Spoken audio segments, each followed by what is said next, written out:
Gente, voltando para falar do procedimento sumaríssimo, nós estamos estudando o devido processo penal e estamos vendo como é que se dá um processo consensual, certo? E agora nós vamos ver como é que se compõe o JECRIM, que é o Juizado Especial Criminal, que é onde vai acontecer tudo isso aqui que a gente está estudando. Bom, o Juizado Especial Criminal, ele é composto por juízes togados, que é aquele juiz de direito, aquele juiz penal. E esse juiz é o titular da vara. É o juiz mesmo, que tem todas as prerrogativas de juiz. Ele é o juiz e ele vai ser o titular da vara, de modo que os atos feitos, por exemplo, pelo juiz leigo devem ser homologados por ele. Tá? Então aqui não tem dificuldade da gente visualizar. É a figura do juiz, o juiz. Segunda figura que temos lá no JECRIM são os juízes leigos. Os juízes leigos, eles fazem concurso público, não são juízes togados, mas eles têm poder instrutório, ou seja, eles podem ouvir testemunhas, eles têm os mesmos poderes que o juiz togado dentro desse procedimento consensual, mas eles não são titulares, então todo ato que eles façam deve ser homologado pelo juiz.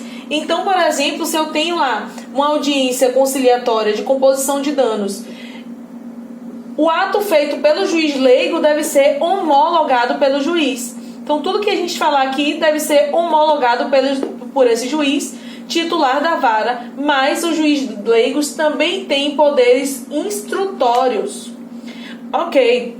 Além dos juízes togados e dos juízes leigos, temos os conciliadores. E os conciliadores não têm esse poder instrutório que os juízes leigos têm e também os juízes togados. Os conciliadores estão ali só para conduzir, para fomentar a composição.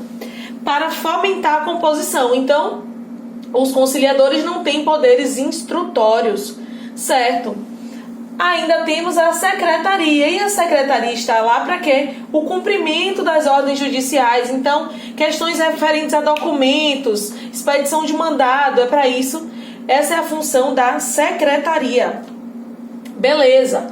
Vimos a composição dos juizados criminais, como é que funcionam os juizados especiais criminais.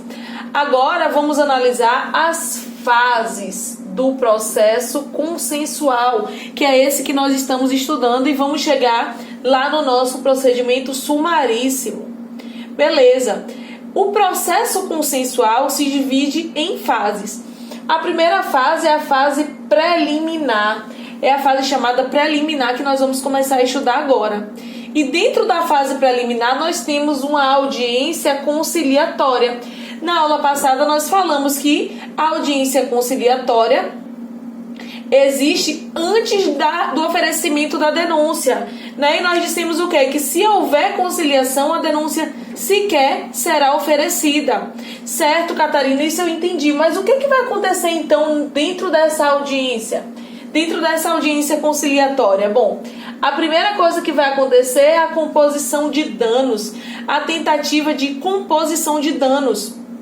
Composição de danos, mas isso não é de direito civil? Sim, isso aqui tem característica civil, porque eu estou falando de reparação daquele dano moral e o dano material, lá do direito civil mesmo. Reparação de dano moral e material que a vítima sofreu.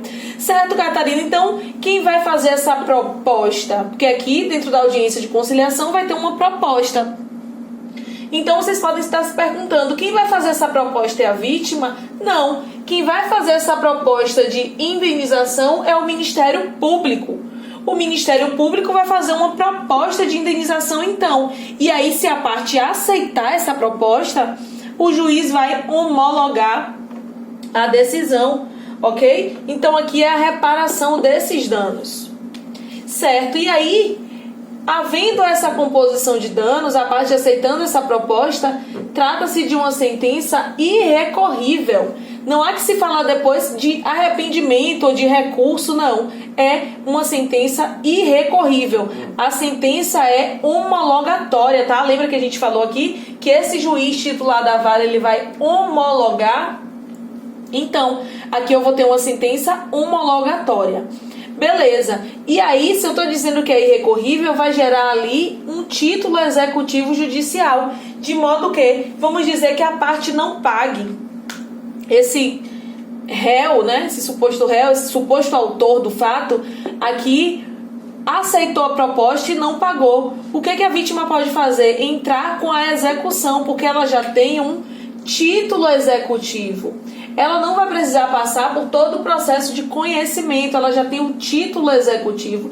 Ela só vai mandar executar, ok? Ela só vai mandar executar. E executar onde, Catarina? No juízo cível, né? Eu estou falando de dano moral e dano material. Ela tem um título executivo, ela vai mandar executar no juízo cível. Nós não vamos estar falando mais de uma ação penal.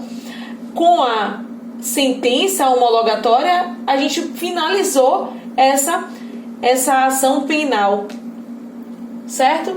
E ok, quando é que vai se dar então essa audiência de conciliação nesses termos aqui, essa composição de dano? Nas demandas que sejam até 40 salários mínimos, se for na justiça estadual, ou até 60 salários mínimos, se estivermos diante da justiça federal. Agora, isso significa que as partes não podem pactuar um valor maior que esse? Não. Elas podem pactuar um valor maior, mas se tiver causa até 40 salários mínimos, dentro da justiça estadual, vamos estar diante desse panorama, ou se for até 60 salários mínimos, se for diante de uma justiça federal, certo? Dito isso, eu vou finalizar esse vídeo e no próximo nós vamos continuar falando dessa fase preliminar da audiência conciliatória, vamos falar das consequências. Sigam comigo.